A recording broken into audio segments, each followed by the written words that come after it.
and to Lyndon Johnson until April of 65. From 61 to 65, I was a hidden figure of the civil rights movement and advisor to the administration. I helped create the Civil Rights Division. I was the invisible or hidden black man of the civil rights movement. There's a lot that comes after that, but that's the beginning of the history of my life. Thank you so much for your service to this country, and thank you for, just sticking to it, because I know this wasn't easy for you, especially, having to leave law school because of such a pioneering gentleman. Let me share with the youngsters of this country.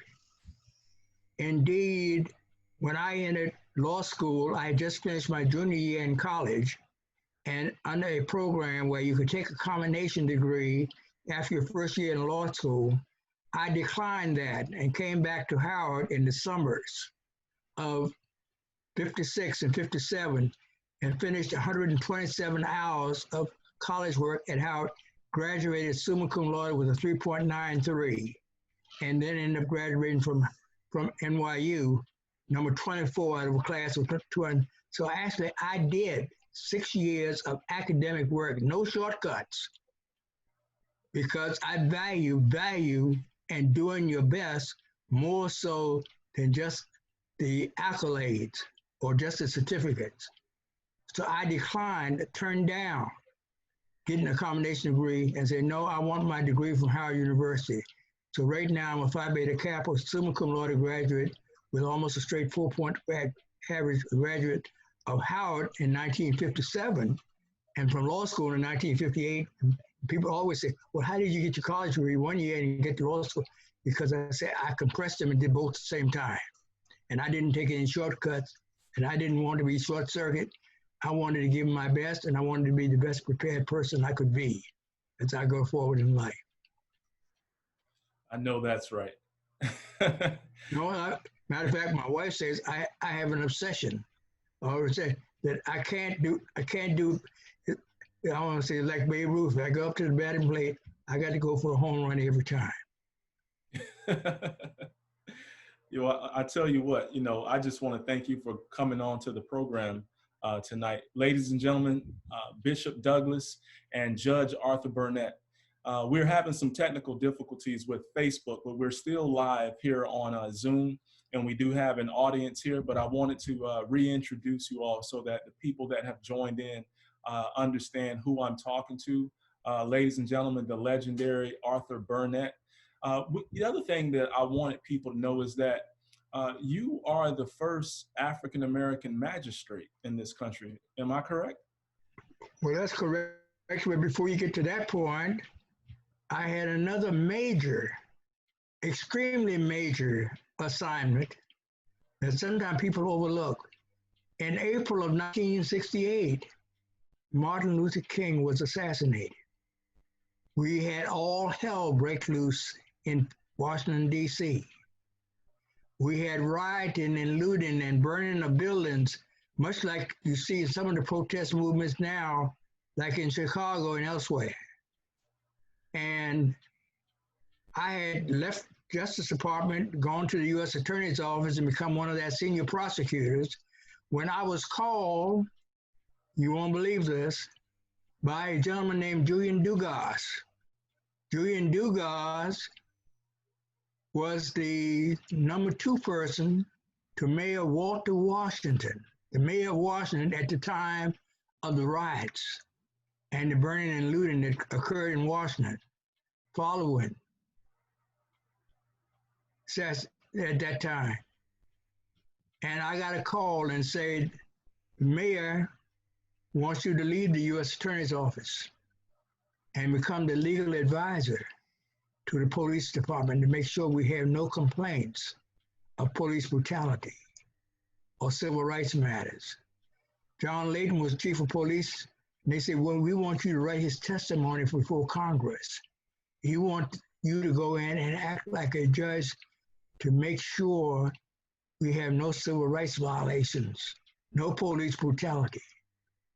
And I resigned as a U.S. attorney and became the first in-house what is now called General Counsel of the Metropolitan Police Department. We had not a single incident. I planned to be there 3 to 5 years. But 8 months or so into that role, I get another call where I did not even seek the opportunity, where a judge called in and say, we have 2 positions that was approved by Congress, setting up the magistrate system to replace the old commissioner system in December of '68. And DC has been given 2 positions. We want one to go to a colored person or a Negro. I'm not sure you're Afro-American. And you're the best qualified person we know of. Will you consider leaving the police department and becoming a magistrate? At that point, they hadn't attached the title judge. And I applied, and on June 26, 1969, I became the first African-American United States magistrate judge now called magistrate judge, in the history of the United States. But then there wasn't just a simple job of issuing warrants, setting bail on defendants when they were arrested and brought before the court, binding them over to the grand jury. Judge John Sirica said, we want you to reform the system. Make sure we don't have problems with arrest warrants and search warrants. And I became the chair of the Education Committee for the magistrate system, working with Tom Clark, who had been a justice on the Supreme Court, retired, that opened the vacancy for Tom, and the leader of the magistrate system to reform the system, to upgrade it, where there would not be any distinction between magistrate search warrants and arrest warrants, then warrants issued by federal judges, to also broaden their functions. And as a result of that, and working with the Federal Judicial Center, I became a professor with the National College, Judiciary College, teaching even state judges the standards for arrest and search warrants, so that they would stand up and that the same quality would apply whether the potential home or residence was a Black person or white person, the standards would be the same. Or whether they lived in a rich area or whether they lived in a poor area. And then another opportunity came my way where, as a magistrate, judge, and reputation I'd built, I was approached in the Jimmy Carter era about leaving at 40 years of age, the magistrate, and becoming the legal advisor for the entire United States government, to be the legal assistant general counsel in charge of legal advice to harmonize affirmative action and civil service. And I left there, left as magistrate, took that position. Jimmy Carter came in and he said, who is your expert in reorganizing the federal government?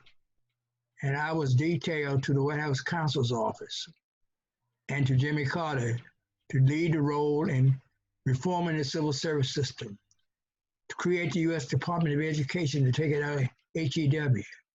And I spent more time in the White House than I did in the agency. I'm the principal author of the Civil Service Reform Act that created the Office of Personnel Management, the Merit System Protection Board, the Federal Labor Relations Authority, and the Office of Special Counsel to make sure government employees did not engage in political activity inappropriately. And I ended up being Jimmy Carter's personal assistant in dealing with the U.S. Congress. Sometimes I spent more time on Capitol Hill and at the White House than I did at my home office. And matter of fact, Jimmy Carter had me to go to 6 Congressman's office and draft a proposed amendment. I even drafted the act for Bobby Kennedy. Bobby Kennedy said I'm his, but not Bobby Kennedy, some member guys said, I'm that godfather, so forth, etc. So if Jimmy Carter had gotten a second term, I might have made it to the U.S. Supreme Court, but Reagan defeated him and that changed, and I went back as a magistrate again. But in the interval, Congress considered expanding the magistrate's functions to give magistrates authority to try civil cases. try civil cases in the federal court like a district judge, but the only problem was that Griffin Bell, the Attorney General, had a reservation. They wanted a de novo trial because magistrates didn't have the prestige of district judges appointed for life. I testified before the Judiciary Committee, the Senate, Strom Thurmond leading Republican, Ted Kennedy leading Democrat, and said that magistrates are selected like law clerks are, the best that judges can find. Many of them are aspiring to become lifetime appointed federal judges. And indeed, as a result of that and the fact that the lawyers have to consent, lawyers may be more inclined to want a trial and we don't want extra expenses on litigants. So why not give magistrate judges the authority to try civil cases with direct appeal to the U.S. Court of Appeals so that parties don't have extra financial expenses. Both Thurmond and Kennedy accepted my view, and that became the law where now U.S. magistrate judges can try civil cases as substitute district judges. Matter of fact, in 1985, I tried 13 civil cases as if I were a district court judge and so forth. And so I changed the system and influenced the system with reference to trial jurisdiction and pretrial proceedings and summary judgments and so forth. Well, I was on the U.S. District Court where I returned in 1980 and took on that role and took on the role of being, you might say, functioning as a federal district court judge. Well, by the way, I skipped the fact that back the first time when John Sirica was federal district judge, handled Watergate cases, he used me as an assistant judge. I'm the person that spotted the Watergate issues that led to resignation of Richard Nixon. So everybody used to say that if anything big happens in the United States, find Judge Burnett, he's in the middle of it. Well, I have a question that came in from Jessica here in Highlands County, and it was in regards to the George Floyd case. And I want both of you to answer this question. And Bishop Douglas, if you can answer the question first, that would be good. But the question is, as Black men in America, how did you feel watching a Black man die at the hands of a rogue officer with a knee to the neck? When you saw that, what was going through your mind, and how were you feeling at that time? Well, for me, knowing the current climate in America, I thought that I felt personally that that was me on the ground with that knee on my neck. Because as you know, I'm very interested in promoting young African-American men. Of course, you know, I've adopted 36 children. And I always look at those who are less fortunate, the least, the lost, the underserved, are the ones that I champion. And here is a man that was helpless and it was killed in plain sight. And it caused a bit of anger to rise on the inside. But at the same time, I recognize that there are certain things in society that I thought had changed, but have remained the same. And I look at Judge Burnett's history of how he has maneuvered through the civil rights process. And so the question came to my mind, what is it that we need to do to raise the level of awareness that our lives are valuable and we're just as equal as any other nationality upon the face of the earth?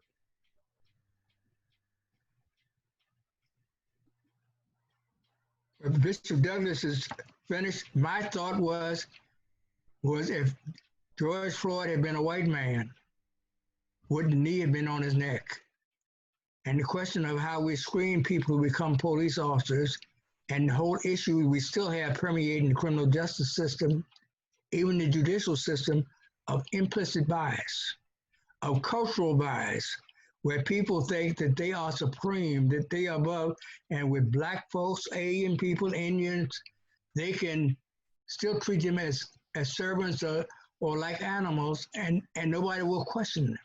So we have to screen police officers as to their temperament, that psychological condition, and so forth, and attitude as to whether or not, if they ask themselves, am I acting this way to the minorities of America the same way I would react to a white person in the same situation? Is that the test? I have had a number of times when the issue was presented to me as to what type of screening should be done for police officers by way of psychiatric. If a kid had a belligerent attitude going through high school, frequently got in fights, figures dominated, even if he was a rich kid and beat up on white poor kids. Is this the type of guy you want as a police officer or not? Or do you want someone who will respect the person as a person, regardless of their economic status, regardless of their racial identity or the tinge or the melanin in their skin? That's what you have to do. And indeed, I've testified before commissions and so forth that selecting police officers is a function where you have to look at that whole temperament as a child who's growing up, their attitude and how they treat people generally. But the test should be, there's no white supremacy. No particular group is supreme to the other, and every person should be treated the same.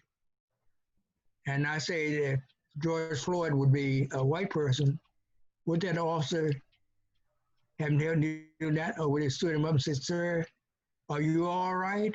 Are you on medication? Not are you on drugs or are you drunk or so forth? And assuming that because of the color of your skin that you're a wrongdoer. Maybe a person is having depression or mental illness or so on. Would a white officer treat a black woman the same way he would treat a white woman under circumstances of driving a car, where the person blacks out because of a medical problem? Or would he treat that black person as being strung out on heroin or some type of illegal drug? What assumptions do they make just because they look at the color of the person's skin? And that's what we have to do in dealing with. And in addition, that leads me to another issue, and that is the whole issue of gun violence in this country. The whole issue of whether we need to amend the Constitution and the Second Amendment. We no longer live in 1775, 1780, 1790, when our founding fathers were drafting the Constitution. And there was a question of fighting the, quote, Indians, the tribes. There was a question of whether England would renew the revolution. We have to look at urban America today as it exists and not succumb to the NRA. We have killed more people by gun violence in America in civilian life than we have had killed in all the wars we participated, according to Marine Right Element statistics. We need to look at the Second Amendment and see whether or not Justice Scalia got it right or not when he wrote the Heller decision. And back at that time, we didn't have a National Guard or militia. But as a National Guard today, the equivalent of what our founding fathers were contemplating. Indeed, I had in the religious world, for the Episcopal Church, even though I'm Catholic, a commission to look at whether or not we need a second constitutional convention to meet the needs of the 20th and 21st century. Should we even have involuntary servitude and slavery in prison? Or should we turn our prisons into community colleges, trade and technology schools? They say Germany has tried that, where people come out instead of recidivating and going back to crime, they become productive citizens when they're released from prison. We're looking at that issue. In the police community relations issue, we're looking at the issue of whether peremptory challenges, where lawyers can excuse people based on hunches, based on cultural attitudes from being on juries. If we had poor people, the people who lived in the hood, serving on our juries, would officers so freely elaborate or expand their testimony? Or would those citizens evaluate officers' credibility? A little different than upper class Black folks and middle class and upper class white folks.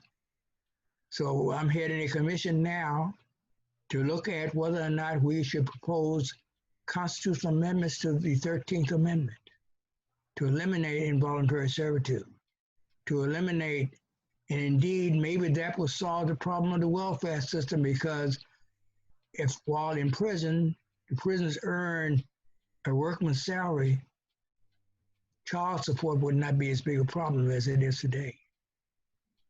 And perhaps if we involve people being counseling mentors when parents are absent from the home, we wouldn't have mass incarceration. We're looking at the Second Amendment. We're looking at the Fourth Amendment, stop and frisk, because that's a creation of the Supreme Court. Our founding fathers did not use that term. They used probable cause, and the question whether that's sufficient, or whether we got to say that a police officer ought to be at least 51% satisfied a person's armed before a person be boosted against the wall, patted down, stopped, and frisked. So we're looking at the Fourth Amendment. It's for those, specifically those three amendments of the Constitution. Indeed, I proposed to Obama when he's president a proposal dealing with gun violence, suggesting that, like we regulate people who drive cars, the person has to apply for a driver's permit, apply for a gun permit, but then they have to be submitted to filling out whether they've ever had any mental health issues, any claims of fighting or domestic violence. And if they have a history where it indicates they may not be able to control themselves, then they don't get a driver's permit, a gun permit. Or like when we get old and senior citizens, can we see and hear sufficiently to have a car? Same thing with guns. Why can't we come up with a system where a person shows the need for a gun rather than just hand them to each other on the street? So gun control is a major issue with the Episcopal Church. And again, out of the clear blue sky, I was selected to be the chair of that commission. And presumably, if the wind changes different in November, that commission will become active. We've been dormant in the current administration because we feel we didn't want to be a lightning rod. But the point is, and I've been even approved by Bishop Carey, head of the Episcopal Church, as the head of that commission, with the leading scholars like Charles Ogletree before he started suffering a little Alzheimer's problems, with Larry Tribe and the leading constitutional scholars. Nathaniel Jones, who unfortunately now is deceased, with some of our leading judges, are serving on that commission. And I'm the chair of it to make recommendations to the House and Senate Judiciary Committee on what changes we need to make the Constitution relevant to the needs of the 20th and 21st century, rather than look at what it was 200 years ago. Absolutely. We are going through some real changes in this, and it's evident because we're getting a great deal of support from the international community. One of the questions that came in from one of the constituents, my constituents in the 17th Congressional District, was what do you think the impact is? And Bishop Douglas, I would like for you to answer first. What do you think the impact is in relation to the Black Lives Matter movement? Do you think that it's having a positive impact on the political world, or do you think it's just stirring up racial undertones and biases? I think it's twofold. I think it's having a positive impact because it mirrors the civil rights movement. In in the past, we're coming together, we're speaking collectively with one voice, but at the same time, there are actors that are infiltrating and trying to stir up, a division and illegitimate, what's the term I want to use, activities are being committed among the ranks to make it seem if it's the movement that's doing this, so they can label it a terrorist organization. But I believe that, number one, it raised a level of consciousness among young people in America. And it also causes us to understand that the fight and the battle is not over. Yet on the flip side, if it does not motivate us to go out and register to vote, and not only register to vote, but to vote, and then the energy has been misaligned. That's how I see it. Yeah. So Judge Burnett, you have been around since well, I'll just say this. You've seen the civil rights movement. How is it similar to the Black Lives Matter movement, and how is it different from your vantage point? Well, of course, the original civil rights movement did not have the fringe issue of overreaction and engaging in violence and destruction. I think the movement itself is good, but it needs to be controlled so that blacks don't end up burning down laundromats and restaurants of black owners and being destructive. And then again, along with Stacey Abrams, encouraging all blacks who are of age and legally permitted to vote.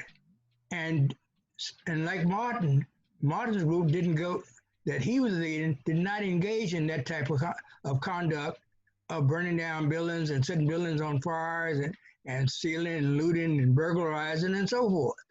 So I think the type of instance we have in Chicago and other instances is that the leaders of the protest movement say we have to be protesting, getting our message out.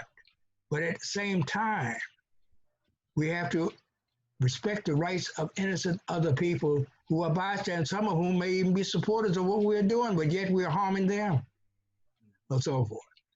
But I think so from that point, the whole idea of Black Lives movement is consistent with what the old civil rights movement was, or even with the Martin Luther King movement. But Martin Luther King movement never was accused of being, quote, destructive just because they were campaigning or championing civil rights in this country. And I think we have to return to the Martin Luther King approach as well as the NAACP approach.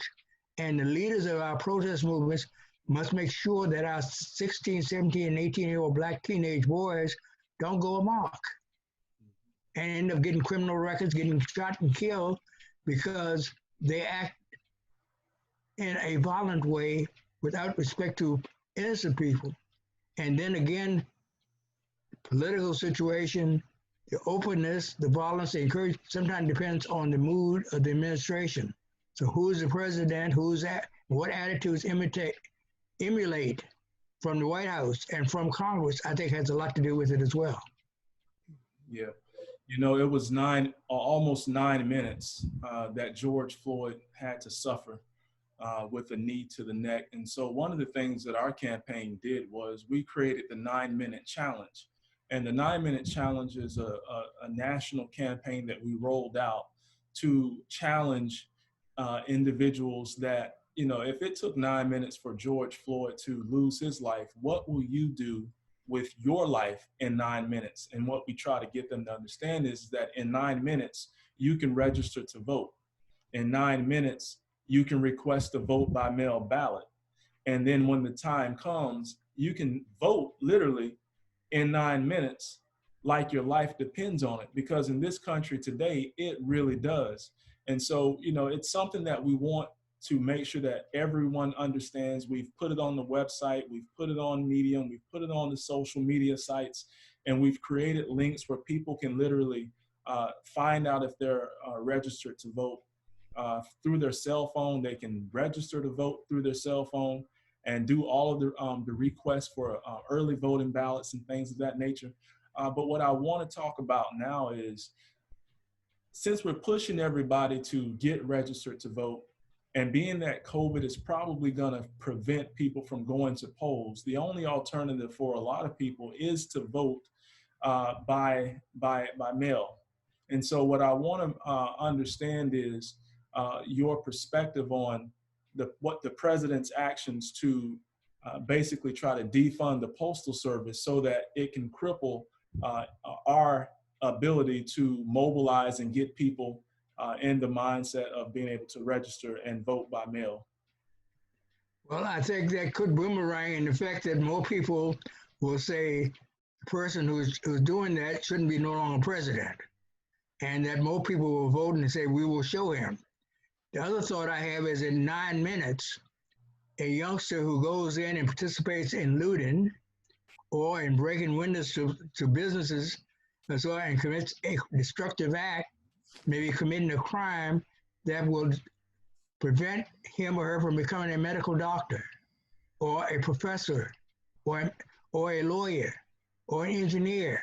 So before some of these kids act out and do something by impulse, they ought to think about 9 minutes of their lives could change the next 60 years of their lives if they live that long, and whether they live in a prison or whether they live in a mansion. So these kids ought to realize that throwing bricks and breaking windows, looting and stealing from pharmacies or merchandise stores or so forth can ruin their lives for the rest of their lives. Even the mayor of Chicago said, we're going to crack down on them and prosecute. Well, what kind of future are they going to have with the, even if they don't go, even if you got probation, what kind of future are they going to have with a criminal record? Exactly. You know, one of the constituents in my congressional district just posted a question, and the question has to do with these agents that the Trump administration is sending to Black communities. The question is, do you think that these are federal agents, or do you think that these are militia groups because they have no symbols or government seals or anything on? Well, like I say, at this point, the question of the role of the administration and whether they are for real or whether they are fake, who knows? And they could be bootlegging and doing things just like some of our Black folks commit crimes and looting and destruction, and they may not in fact be federal agents. And the only problem we have today is that because of the movement and the protest, a lot of the radical bit is a lot more visible than it was even during lynching. Mm-hmm. And the racial attitudes is now much more open and blatant. Yeah. Bishop Douglas, your take on it? So what you have is what Judge is saying is really true. If we are perpetrating certain activities, under the guise of Black Lives Movement, and we know that some of those people who were looting were not actually part of the Black Lives Movement, but it's a fact that some of them were. We don't even know if these people are really part of the federal police force. We don't know if their badges are gone, their name tags are gone, and they could be anybody.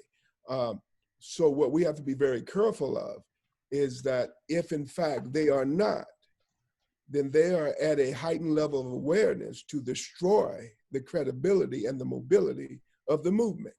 And so we can't, as young African-American men, put ourselves in a position to be eliminated. And just like you said, 9 minutes you can register to vote, et cetera, but 9 minutes can eliminate you from 9 opportunities that are connected to the federal government by one bad decision. You know, one of the reasons that I'm running is so that we can have adequate and true representation in our Congress. You know, we have haves and we have have-nots in this society, and the have-nots are the vast majority of people. They have no voice in their Congress. We have people that are living with disabilities in my district to the rate of about 212,000. There are people living with disabilities in this country at the rate of 61 million. In my congressional district, we have over 170,000 people that do not have access to quality health care. We have a large Hispanic population, some of which are undocumented workers living in the shadows. They don't have leadership in our Congress. We have literally tons of companies that are polluting our waters here in the state of Florida, and our environment does not have adequate leadership. We have people who are suffering with respiratory issues. We have COVID cases. We're one of the highest states in the union that has some of the highest rates of COVID cases in the state of the United States, and we just don't have leadership. And so I'm running so that we can at least have one more person to our Congress. But if I'm correct, please let me know. But isn't your daughter running for a representative seat as well, Bishop Douglas? Yes, she's running for a local state representative in the state of Florida. See, that's the thing that I talk about all the time, that if we want real change, the protests, the marches, they bring a great deal of awareness. But once you have awareness, you have to then assume power. And the only way you're going to do it is you have to become politically active. You have to get out there and run for office. We need more judges. We need more law enforcement officers. We need more attorneys, and we need more people that are willing to go into public service, to be the voice for the voiceless and have a seat at the table. Because if you are waiting for someone that doesn't come from where you come from, understand what you understand, and they have a seat at the table, the chances of them representing your interests in the right way is going to be very slim. So that's why it's so important to run for office. It isn't easy. This is one of the hardest things that I've ever had to do. It is costly, it's time consuming. It takes a great deal of energy to mobilize many people inside of the state's largest congressional district. But I feel as if it is my moral duty, moral obligation to do what I'm doing, because we have to have a champion to represent all of these people who simply don't have a voice in our Congress. We have a guy who literally voted against the hurricane aid relief funding twice. And we're in Florida. We get hurricanes every year, sometimes 2 and 3. We have a congressman who has voted against. Well, the question, well, the issue there is we need to do something about campaign reform and the influence of money in elections, and have ordinary people who represent people in the middle class and people that are poor running for office like you are. And rather than people who are connected to millionaires and billionaires who are merely protecting the wealthy. And indeed, we ought to be looking at people who reflect what we call pure democracy. We ought to eliminate the Electoral College, for example. I'm not so sure how we select senators. 2 senators from Rhode Island have as much power as 2 senators from California.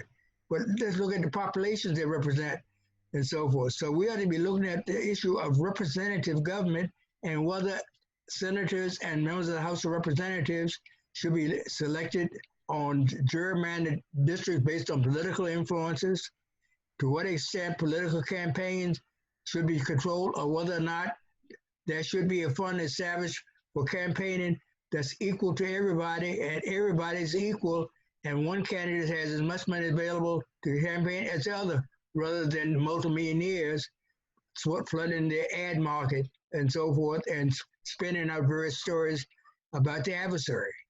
So we need to look at the whole election system in this country, on the Electoral College, the whole gerrymandering issue, the Senate operation, where 2 senators from Nevada has as much power as 2 senators from California or from New York State or from Florida even, or Texas. But yet the populations of those states are substantially much varied. Absolutely. Bishop Douglas, what is your take on Joe Biden's pick?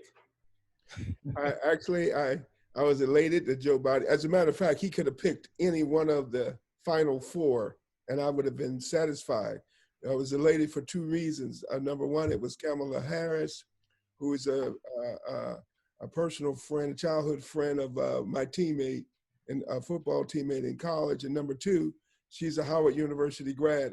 You know me as being a Delaware State University grad, but I'm also a Howard University grad. That's why I got the master's and the doctorate. Absolutely. Judge Burnett? Well, at this point, I think it was a smart move politically, because it pulled both from the African Americans as from the Asian Indian community. I was voting or leaning towards Demons or Abrams from the point of view of appealing to the middle class, to the ordinary citizen, so forth, as a potential candidate. But I think we need to have a situation where candidates are equal in money exposure, TV advertisement, and so on, and in what influences their attitudes on legislation and money distribution in this country. Absolutely. You know, I was excited for the simple fact that, you know, we have a Black woman who's going to be at one of the highest offices in the world, and someone who comes from our perspective, who understands our plight, and who's going to be able to be a strong voice for the issues that affect our community. But not only our community, she's a true American patriot who's going to fight for, you know, all Americans, and so I really do appreciate that. And we saw that the excitement was so great that they actually had the largest fundraising day, the day that they announced. They had the largest fundraising day of any campaign in American history, in the history of politics. And so that was very good. I'm excited also because with her being chosen, it has uh, uh, brought a certain level of excitement to not only their race, but when people come out to vote, it's going to trickle down to all of the down ballot candidates. And so I'm very excited to see what that's going to look like. I know here in Florida in 2018, Republicans outvoted Democrats with early voting by at least 60,000 votes. Just the other day, the numbers came in. Democrats are outvoting Republicans with early voting by 112,000 votes, and it's not over yet. So we've been outpacing Republicans 3-1, and so you know it's just a good thing that it looks like we're going to have some change in this country because we've been, you know, the Trump administration has basically been hurting Americans left and right on every turn. And the latest is just the COVID, 19 situation where they are really not doing all that they can do to put companies in a situation where they're making the necessary PPE equipment. It can simply be an executive order to force the president's hand, to force these companies' hands to get the American people what we need to bring this virus under control. It's really a shame that when the other countries in the world, when their numbers are going down, our numbers are going up. Going up, yeah. It's really a shame. It's a shame that here in Florida, when we shut down schools and we shut down the economy with 500 cases, only to reopen the economy and reopen schools with 12,000 plus cases a day. You know, it just doesn't make any sense. And then the other thing is when we look at New York, they were the epicenter, but now their numbers are as low as any state, at the top of success. And we should be looking at what they have done and duplicate those successes, but we're not. And so, you know, the people that are going to be hurt the most are the people that are going to be at the lowest social economic ladder. And unfortunately, these are the same people that are going to be voting for Trump. These are the people that usually don't vote. But we want to be able to change this. We want to be able to show the people, you know, just who this president is. He's a narcissist. He doesn't really care about them. I tell people all the time, this president wouldn't even have none of his supporters at his house for dinner. He wouldn't be caught dead with them. You know, this is the same guy that says he only deals with the best people. And the best people in his mind are very wealthy people. And so for his supporters not to understand this, it's really sad. And the other thing is a lot of Republicans that are not following that, they're looking at alternatives. I know that our campaign has seen an uptick in Republican support. Republicans have donated money to our campaigns. They've decided to join our campaign. We're actually putting together a town hall called Republicans for Us, where we're going to talk to Republicans about why they are not supporting the president in this election cycle. And so the change is looking very good. Since 2018, Florida has added 5 million new Democratic voters, making Florida the largest Democratic Party in the country. So it's going to be pretty interesting, especially with LeBron James and Michael Jordan getting involved and helping the felons here in the state of Florida to be able to pay their restitution so that they can vote. Because this administration and the governor here in Florida and the Florida Republican delegation, is also trying to disenfranchise ex-felons and deprive them of their right to vote. I think the governor actually said that it's not a right, it's a privilege. But we all know that it's a right that was fought and bled for. I may add a comment that my experience, especially as head of a number of nonprofits, indicates that sometimes our felons who get out of prison come back to society and end up doing greater good for the community and for people than people who have never fallen from grace. And like Saul, who's accused of murder, become a disciple of Christ. So the point is that many felons not only restoring the rights to vote, but they become leaders in the community. I recall being a co-speaker at a function with Jesse Jackson several years ago, where we were criticized by the press of not having any felons or people that we were talking about in our audience. Jesse looked at me and winked and said, "Judge, you tell them. Have the people here who are former felons stand up and tell you what the background is." And in that audience, there were 19 people who was dressed just like judges.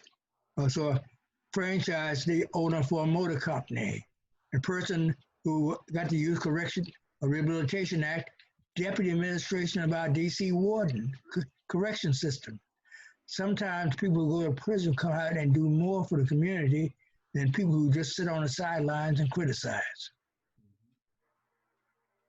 Yeah, so it's not just a question of restoring voting. It's restoring dignity, restoring a sense that I can overcome. I can still be somebody. Indeed, I've talked to a group in prison several years ago where a young man convicted of being an aider and abetting of manslaughter, serving 20 years in prison. And in 11 years, he had earned 4 degrees.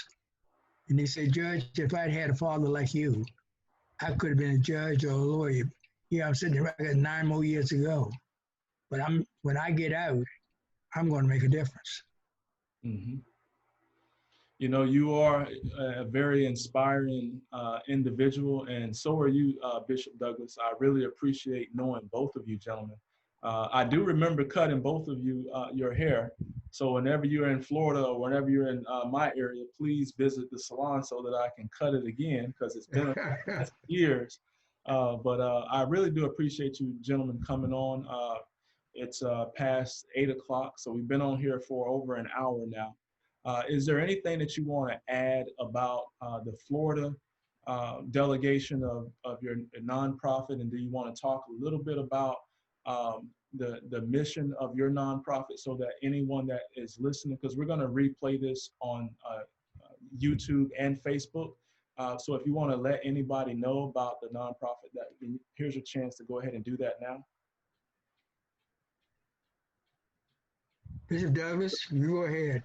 The Florida chapter is based upon the national mission, goals, and objectives. And we just wanted to be an extension of Judge Burnett's vision on how to work with, African-American youth and partner, mentor, and develop strong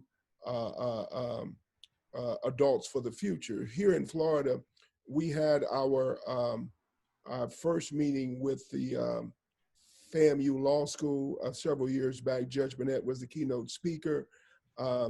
We had an opportunity to speak with law school students. He came down to South Florida to a Black on Black Crimes conference. We ended up bringing him over to the church. From that meeting, he met another young man, like he met you, who he told that when you get to Florida, speak to Bishop Douglas. And we started the Florida chapter. Since we've started the Florida chapter, we've developed relationships with the Broward Sheriff's Office, Palm Beach County Sheriff's Office, with local universities.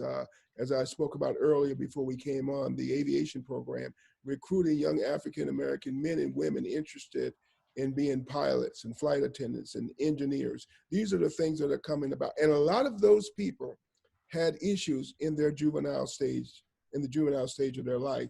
And like Judge Burnett says, amen, giving the felon a second chance created great opportunities. The young lady that you're talking about, one of my children that I have adopted, is one of those people who have transitioned from that old behavior, now running as a state senator in the state of Florida. So these ideas will work, and they can work, and they are currently working in South Florida. So we open up the opportunity for those of you out there that want to connect with us.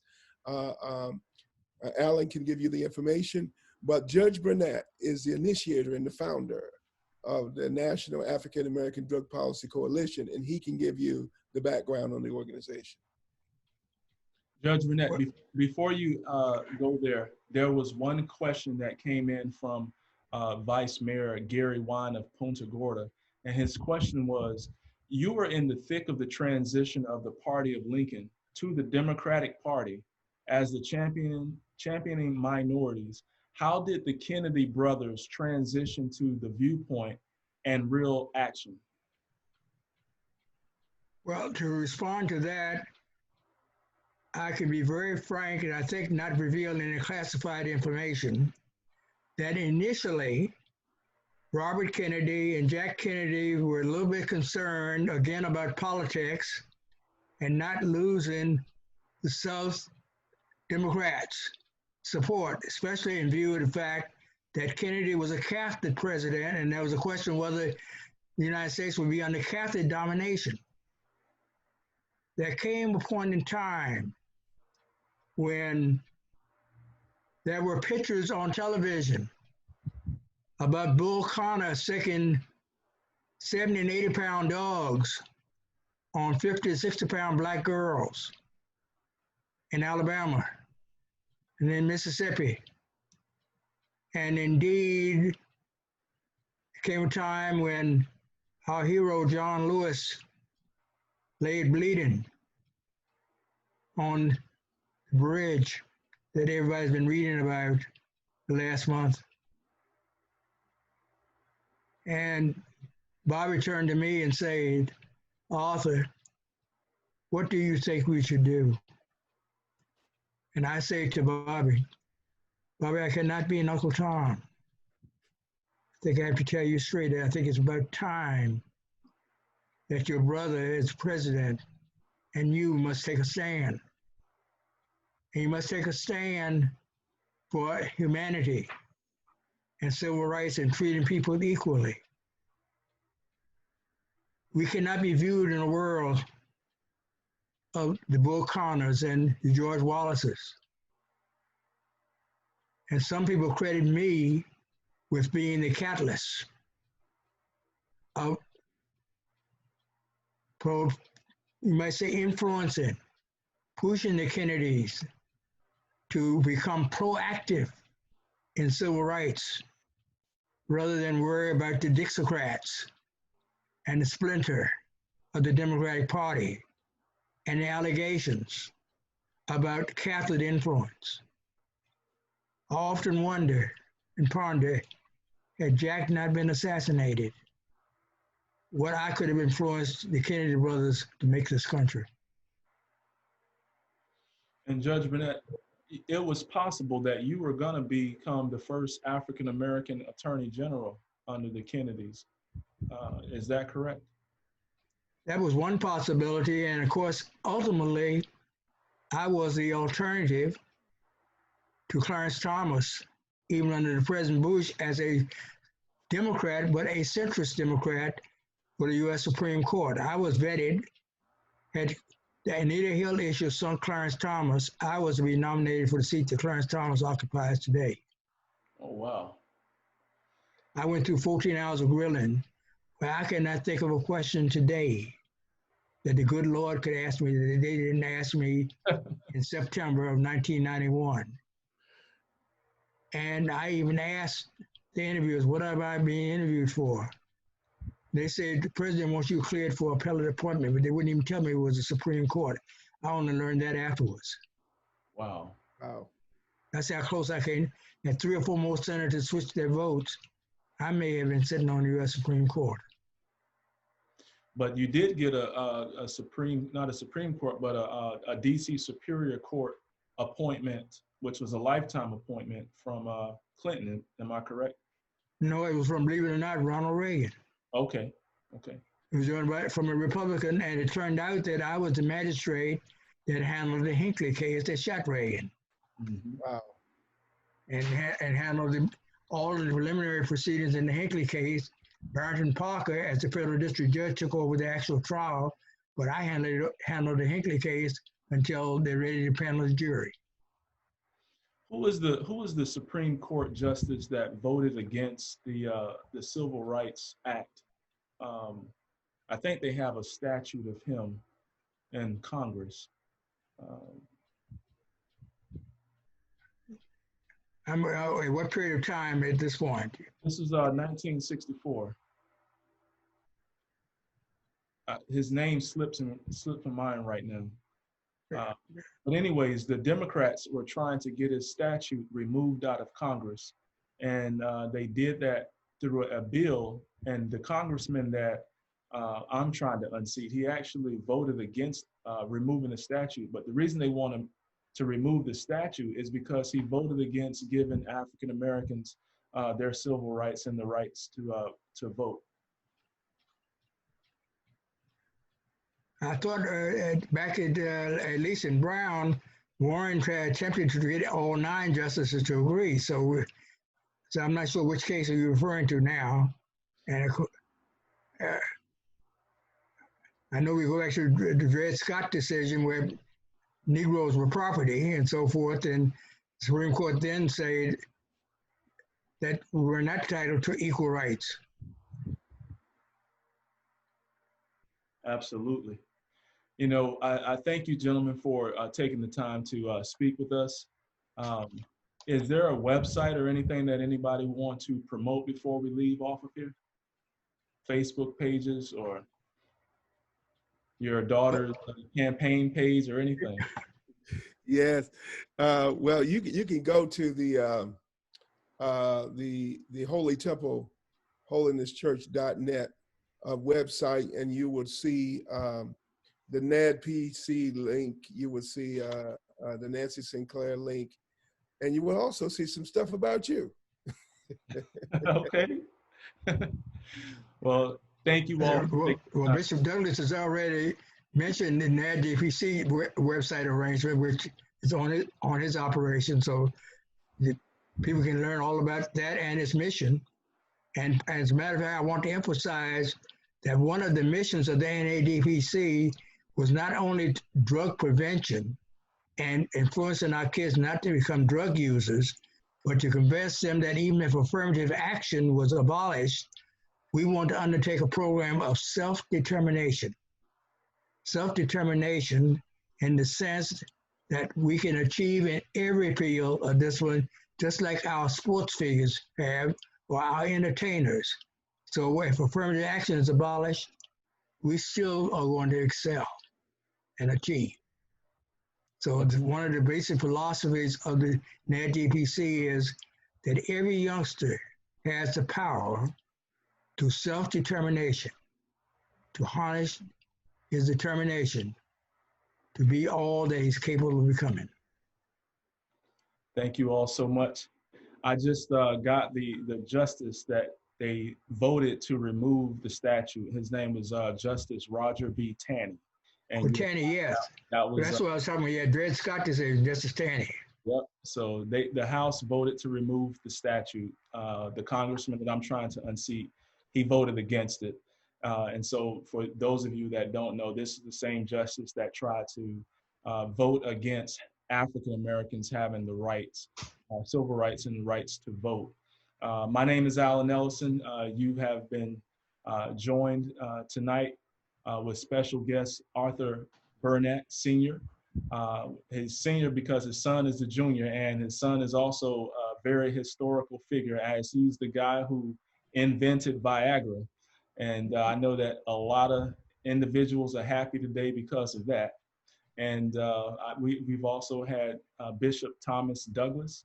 And, you know, we're just happy that these two historical figures and powerful men in society have come on tonight, not only to support in this town hall, but also to help guide and mentor me on my life's journey. So thank you both so much. And please join our team, visit our website at ellisonforcongress.com. Find us on Facebook and other social media sites for Alan Ellison for Congress, so Facebook and Instagram.